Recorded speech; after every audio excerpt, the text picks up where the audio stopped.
ବର୍ତ୍ତମାନ ଆମର ଆଗକୁ ଆସୁଛି ସାହି ଜାତ, ଯୋଉଟା କି ଓଡିଶାର ଗୋଟେ ବହୁତ ବଡ ଲୋକ ସଂସ୍କୃତି, କିନ୍ତୁ ଲୁକାୟିତ ଭାବରେ ରହିଛି। ଏବେ ବି ଏଇଟାକୁ ୱାର୍ଲଡ ୱାଇଡ ସେ ମାନ୍ୟତା ମିଳୁନି, ଯଦିଓ ଏଇଟାକୁ ଗୋଟେ ବିଗେଷ୍ଟ ଫେଷ୍ଟିଭାଲ ହିସାବରେ ଗଣା ଯାଉଛି, ରଥଯାତ୍ରା ଭଳିଆ ଗୋଟେ ଫେଷ୍ଟିଭାଲ ହିସାବରେ ଗଣା ଯାଉଛି, ଆଉ ସେତିକି ୟୁନିକ୍ ମଧ୍ୟ ଏଇ ଫେଷ୍ଟିଭାଲଟା। ତ ଏଇ ଫେଷ୍ଟିଭାଲରେ ସେବାୟତ ମାନଙ୍କର ଆଉ ମନ୍ଦିର ସହିତ କଣ ଏହାର ସାହିଜାତର ସମ୍ପର୍କ ସବୁ ରହିଛି? ସାହିଜାତ ସେ ଆଜିକାଲିକାର ଜିନିଷ ନୁହେଁ, ବହୁତ ପୁରୁଣା ଜିନିଷ, ଯାହାକି ଆମ ପିଲାବେଳେ ବି ଆମେ ଶୁଣୁଥିଲୁ। ଯେତେବେଳେ ମନ୍ଦିରକୁ ନାନା ପ୍ରକାର ଆଟାକ୍ କରିଛନ୍ତି, ସେଥିପାଇଁକା ମନ୍ଦିର ପାଇଁକା ଆମର 7 ସାହି ଗଢ଼ା, କିନ୍ତୁ ସେ 7 ସାହି 8 ସାହି, ସେ 8 ସାହି ମଧ୍ୟରେ ପ୍ରତ୍ୟେକ ସେବାୟତଙ୍କ ଘର, ଯାହାକି ସେ ମନ୍ଦିର ଚାରିପଟ ଏକ ସେ 8ଟା ଏକ ସାହି। ସେ ସଦାବେଳେ ମନ୍ଦିର ପାଇଁକା, ମନ୍ଦିର ସୁରକ୍ଷା ପାଇଁକା ପ୍ରସ୍ତୁତ ସଦାବେଳେ ଥାନ୍ତି। ସେ ପ୍ରସ୍ତୁତି ପାଇଁକା ଆମର 7 ସାହିରେ ଜାଗା ଘର, ଆଠଡ଼ା ଘର ଅଛି। ସେତେବେଳେ ଆମର ପିଲାବେଳେ ପିଲାମାନଙ୍କୁ ବାପା ମା ମାନେ ଜାଗା ମାନଙ୍କୁ ପଠାନ୍ତି। କାହିଁକି ପଠାନ୍ତି? ପଠେଇବାର କାରଣ ପିଲା ମୋର ଜାଗାକୁ ଗଲେ କୁସ୍ତି ମହତ କରିବେ, ନାନା ପ୍ରକାର ଖେଳ କସରତ ଶିଖିବେ, ଶରୀର ମଜବୁତ ସୁନ୍ଦର ରଖିବେ, ବଡ଼ମାନଙ୍କଠୁ ଭଲ ଶିକ୍ଷା ପାଇବେ। କିନ୍ତୁ ଆମର ସାହିଜାତ ତା ଭିତରେ ହେଲା ଗୋଟେ ଯୁଦ୍ଧକାଳୀନ ଦିନିକା ସାହିଜାତଟା। କିନ୍ତୁ ସାହିଜାତ ବି ଆମର ଜଗନ୍ନାଥ ମହାପ୍ରଭୁଙ୍କ ସାଙ୍ଗରେ ସମ୍ପୃକ୍ତ।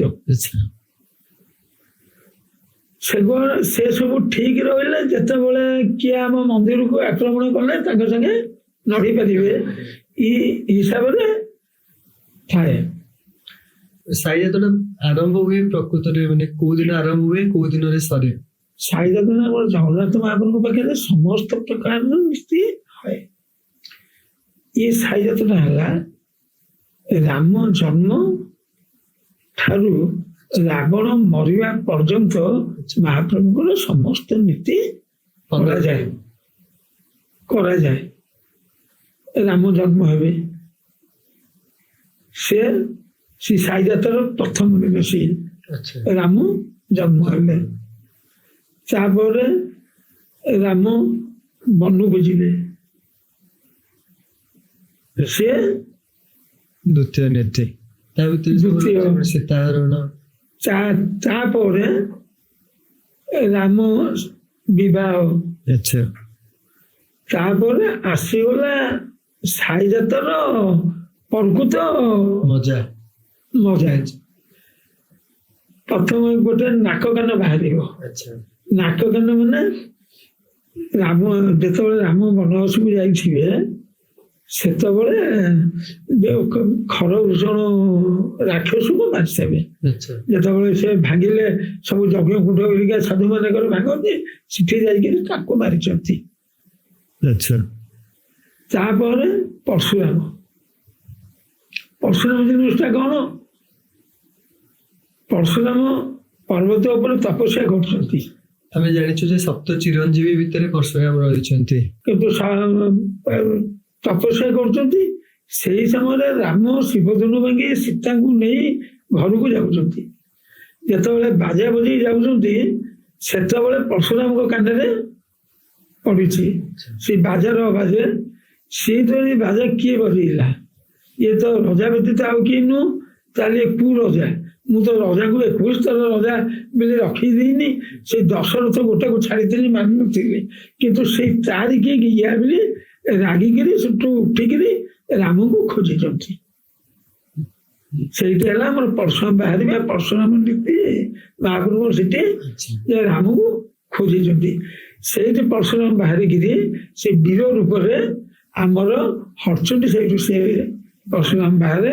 ହରଚଣ୍ଡୀ ସେଇ ଆଖଡ଼ାରୁ ବାହାରିକିରି ସେ ସାହିରେ ବୁଲିକିରି, ତାପରେ ଆମର ବନ୍ଧୁ ସାହି, ବାଲି ସାହିକି ଯାଏ। ତାପରେ ଆଉ କେତେ ଜାଗା ବୁଲେ।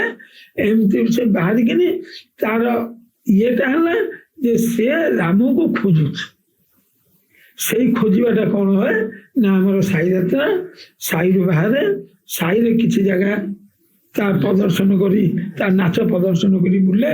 ତାପରେ ଆମର ବାଜି ସାଇ ଗାଇକି ନାଚ ଦେଖେଇକିରି ଏଇଭଳିଆ ନାଚି ନାଚିକିରି ମନ୍ଦିର ମାନେ ଏଇ ନାଚୁଟା ହିଁ ହେଲା ସେ ଖୋଜୁଛନ୍ତି ଏ ରାମକୁ, ରାମଙ୍କୁ ତାଙ୍କ ମାନେ ବୀର ବୀର ବାଜାକୁ କହୁଛନ୍ତି। ଆଚ୍ଛା ସେଇ ବୀର ଖୋଜିକିରି ଯାଇ ଜଗନ୍ନାଥ ମଠରେ ପହଞ୍ଚିବେ। ସେଠି ରାମ ଲକ୍ଷ୍ମଣ ସୀତା ଥିବେ।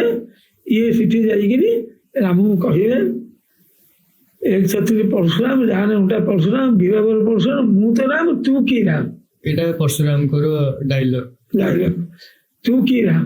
ଯଦି ତୁ ରାମ ବୋଲି କହୁଛୁ, ଧରିଲୁ ଏଇ ଛଣ ଭାଙ୍ଗିଲୁ, ଗୋଟେ ଛତ୍ର ଧନୁ ଭାଙ୍ଗି ସେଟାକୁ ବନେଇ ପଡୁ। ସେଥିରୁ ରାମଙ୍କର ଆମର ମହାଜନ ସେବାୟତ ଆଚ୍ଛା ସିଏ ତବେ ସିଏ ହାତରୁ ଧନୁ ଟିକେ ନେଇଯିବେ। ସେଥିପାଇଁ ନେଇଯିବେ। ପରଶୁରାମ ସେଠୁ ରାମକୁ ଗୋଟି ତଳେ ପଡି କହିବେ, ପ୍ରଭୁ ମୁଁ ଜାଣିପାରିନଥିଲି, ଜାଣିଲି, ଆଜିଠୁ ମୋର ସବୁ ସଇଲା, ଆଜିଠୁ ଆପଣଙ୍କର ସବୁ। ୟାର ଶେଷ ହେଲା, ପ୍ରଥମ ଆରମ୍ଭ ହେଲା ଏଠି ଖୋଜିବାରେ, ପାଇବାରେ ଶେଷ ହେଲା ପରଶୁରାମ। ଆଚ୍ଛା ମାନେ ଏଇ ଯୋଉ କେତେ ସୁନ୍ଦର ମୁହୂର୍ତ୍ତ ପରଶୁରାମଙ୍କର ରାମଙ୍କର ମିଳନଟା ହେଲା ସେଇ ଜାଗାରେ ଯୋଉଠି ଜଗନ୍ନାଥ ମଠରେ ସିଏ ରାମ ଲକ୍ଷ୍ମଣ ସୀତା ଥିବେ। ଇଏ ଯାଇକିରି ସେଠି ପହଞ୍ଚିବେ। ଆଉ ପରଶୁରାମଙ୍କର ନାଚ ଶେଷ ସେଇଠି। ତାରି ଭିତରେ ସେ ସାହିରେ ବୁଲିଥିବେ, ବନ୍ଧୁ ସାହିରେ ବୁଲିଥିବେ, ଆଉ କେତେ ସାହି ବୁଲିଥିବେ। ବୁଲିକିରି ତାଙ୍କ ନାଚ ପ୍ରଦର୍ଶନ କରି ଦେଖେଇକିରି ଏ ଜଣେ ଖୋଜୁଛନ୍ତି ତ, ଆଉ ଖୋଜିକିରି ଆସିକିରି ଏଠି ପହଞ୍ଚିବେ। ମାନେ ସେ ପରଶୁରାମ ମୁଁ ଯେତିକି ଦେଖିଛି, ସେ ତାଟି, ସେ ବେଶ, ଆଉ ଖରା ବେଳର ସମୟ, ଖରା ସୂର୍ଯ୍ୟଙ୍କର ରୁଦ୍ର ତାପରେ ସେଇ ଯୋଉ ପ୍ରଦର୍ଶନ କରିବା, ଏଇଟା ତ ଅତି ସହଜ କଥା ନୁହେଁ। ଏଇଟା ବହୁ କଷ୍ଟ, ବହୁ କଷ୍ଟ। ତା ପାଇଁ ସବୁ କଣ ପ୍ରସ୍ତୁତି ରହିଥାଏ? ୟା ପାଇଁ ଦେଖନ୍ତୁ ସେକୁ ଶିଖିବାକୁ ପଡେ।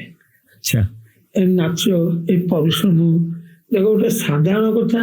ଆମେ ଏଇ ଯେ ଚୈତ ମାସ, ଏଇ ଯୋଉ ଖରା, ଏଇ ଖରାରେ ଆମେ ସାଧାରଣତଃ ଚାଲିକିରି କିଛି ବାଟ ଯାଇପାରୁ। ଖାଲି ପାଦରେ ଯାଇପାରିବନି। ଖାଲି ପାଦ, ବାକି ଏଇ ସାଧା ଡ୍ରେସରେ ବି କିଛି ବାଟ ଆମେ ଯାଇପାରୁନି। କିନ୍ତୁ ତାର ଶରୀରରେ ଖାଲି ନାକ ପୁରା ଯୋଡ଼ାକ ଛାଡ଼ିଦେଲେ, ନାକୁଟି ଛାଡ଼ିଦେଲେ ଆଉ ସମସ୍ତ ଜିନିଷ ଆବଦ୍ଧ। ତା ଦେହରେ ଫେରେ ଧେନୁ ବନ୍ଧା ହେଇଥିବ, ରାବଣର ତାଟି ବନ୍ଧା ହେଇଥିବ, ସମସ୍ତ ଥବ। ସିଏ ତା ଦେହରେ ନାଚିକିରି ଯାଉଥିବ। କିନ୍ତୁ ଏଠି ଦେଖିଲା ବେଳକୁ ଖାଲି ଦେଖିବା ଲୋକ ବି ସାଙ୍ଗରେ ଯାଉଥିବେ, ଯାଇପାରିବେନି। ସିଏ କୋଉଠି ଛାଇକି ଠିଆ ହେଇଯାଉଥିବେ, କୋଉଠି କା ପାହାଚ ଉପରେ ଉଠି ଯାଉଥିବେ, କିନ୍ତୁ ସିଏ ଚାଲିଥିବ।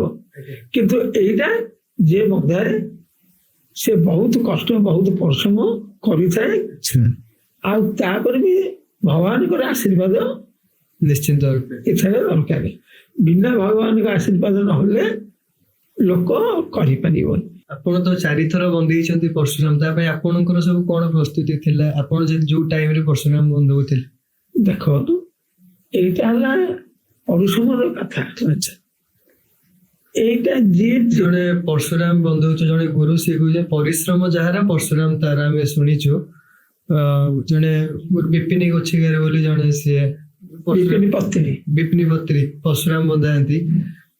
ତାଙ୍କଠୁ ଆମେ ଶୁଣିଛୁ ବି ସୋସିଆଲ ମିଡିଆରେ ତାଙ୍କର ବି ଗୋଟେ କଥାଟେ ଭାଇରାଲ ହେଇଛି, ପରିଶ୍ରମ ଯାହାର ପରଶୁରାମ ତାର। ଏଇଟା କଣ ସତ କଥା? ବହୁତ ପରିଶ୍ରମ କରିବାକୁ ମାନେ ଏଇଟା ଯିଏ ଯେତିକି ଅଧିକ ପରିଶ୍ରମ କରିଥିବ, ସେ ସେତିକି ସାଇମାନଙ୍କ ବୁଲିକିରି ଯେମିତି ରାମକୁ ଖୋଜୁଛି ବୀର ରୂପରେ, ସେଇ ବୀର ରୂପରେ ସେ ସେତିକି ବୁଲି ପାରିବ। ମାନେ ପରିଶ୍ରମ ଯେତିକି କରିଥିବ, ଯେତିକି ଖୁଆକି ଖାଇଥିବ, ତା ଶରୀରର ତାକତ ସେତିକି ଥିବ, ସେ ସେତିକି ଭିଡ଼ି ପାରିବ। ଆଉ ଯାହାର ସେଇଟା ଟିକେ ଯେତିକି କମ ଥିବ, ତାର ସେତିକି କମ ରହିବ। ଯାହାର ଅଧିକା ଥିବ, ସେ ସେତିକି ଅଧିକା ରହିବ।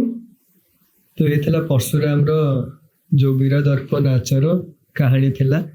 କାହାଣୀ ନୁହଁ, ଏ ହେଲା ସତ୍ୟତା। ଆପଣ ଯୋଉମାନେ ପରଶୁରାମ ନାଚ ଦେଖିବା ପାଇଁ ଚାହୁଁଛନ୍ତି, ସାଇ ଯାତ୍ରା ପ୍ରତି ଇଣ୍ଟରେଷ୍ଟ ସେମାନେ ପୁରୀ ଆସିବେ। ପୁରୀରେ ସାଇ ଯାତ୍ରା ଦେଖିବେ। ଆମର 6 ତାରିଖରେ ଆମର ସାଇ ଯାତ୍ରା ଆରମ୍ଭ ହେଇଯାଉଛି। ଯୋଉମାନେ ଚାହିଁବେ ସେମାନେ ପରଶୁରାମ ନାଚ ଯୋଉମାନେ ଦେଖିବା ପାଇଁ ଆସିବେ, ସେମାନେ 8 ତାରିଖରେ ଆସନ୍ତୁ ପୁରୀ। ବହୁତ ଆମର ଗେଷ୍ଟ ମାନେ ରହୁଛନ୍ତି ଯୋଉମାନେ ଏଇ ପରଶୁରାମ ନାଚ ଦେଖିବା ପାଇଁ ଚାହୁଁଛନ୍ତି। ମାନେ ସୋସିଆଲ ମିଡିଆରେ ଦେଖିକିରି ସେମାନେ ଏତେ ତାଙ୍କୁ ଭଲ ଲାଗୁଛି, ଏଇଟା କୋଉଠି ହଉଛି ସେ ଜାଣିବା ପାଇଁ, ମାନେ ଲୋକ ଜାଣିପାରୁନାହାନ୍ତି ଏଇଟା ସାହିରେ ହଉଛି ବୋଲି। ତ ତ ଆମ ଏଇ ପ୍ଲାଟଫର୍ମ ଥ୍ରୁରେ ସେମାନେ ଜାଣିବେ ଆସିବେ ଏଇ ଜିନିଷଟା ଦେଖିବା ପାଇଁ।